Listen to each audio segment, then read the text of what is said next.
Кандидат исторических наук, профессор, в свободное время художник. А когда откладывал кисть, его посещала муза. Строки стихотворений Хасолта Акиева всегда многогранны, впрочем, как и он сам. Большую часть своей жизни Хасолт посвятил педагогической деятельности. Многие сидящих в зале знали Хасолта лично. Это его ученики и коллеги. Но больше всех о нем, конечно, может поведать жена, которая вспоминает, что даже в самые сложные годы каждая копейка тратилась на картон, масло и кисть. И вот эти все работы, и этот каталог, и эта книга, и опять он создал, когда Ингушетия развивалась самостоятельно, свой литературный журнал и назвал его «Лагаш».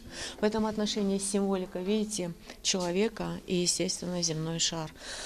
Сократовская идея роли и значения человека не уходила из мысли.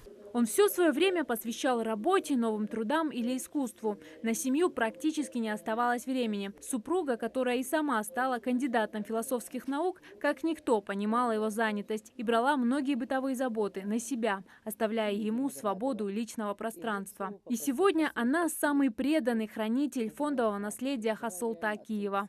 Из всех ингушских и чеченских художников в 1970 году в Москве на Манеже его картина «Двор. Война с Кайсакли» была приобретена историческим музеем, и она до сегодняшнего дня хранится там.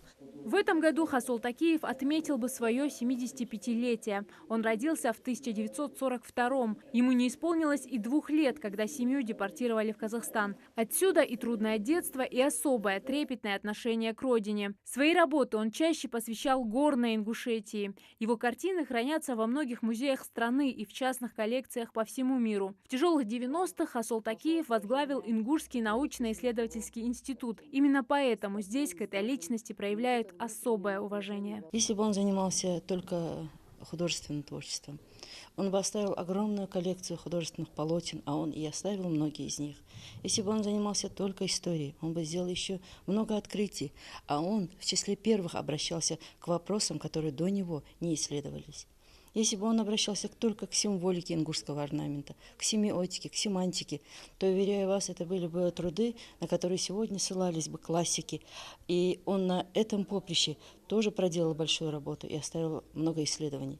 В Музее изобразительных искусств открыта персональная выставка работ Акиева, где представлены не только работы из музейного фонда, но и частная коллекция Хавы Акиевой. По этому случаю специально приехали гости из Кабардино-Балкарии. Светлана Акиева лично Хасолта не знала, но зато она хорошо знакома со многими трудами историка и художника. 29-30 мая 1992 года состоялась первая за всю историю конференция репрессированных народов в городе Элисте. Выступаю я на трибуне, ко мне подходят двое, девушка и парень. И они говорят: мы услышали вашу фамилию, подумали, вот вы наша. И называют, что у них есть очень известный историк Акиев Хасолт, и они почему-то вот мою фамилию связали с его фамилией, посчитали, что я где-то, может быть, ему родственница или там еще как-то. Я сказала: нет, я, к сожалению, о нем даже не слышала, к своему стыду. Но после этого я заинтересовалась и стала в какой-то мере отслеживать, но познакомиться мне с ним так и не удалось. Профессор, заслуженный деятель науки Ингушетии, член Союза художников России, почетный работник образования. Он оставил большую коллекцию своих картин, предметов этнографии и археологических находок и свыше 60 научных публикаций по истории, культуре и искусству народов Северного Кавказа. Зарема Ивлоева, Хаваш Гойгов, Новости 24.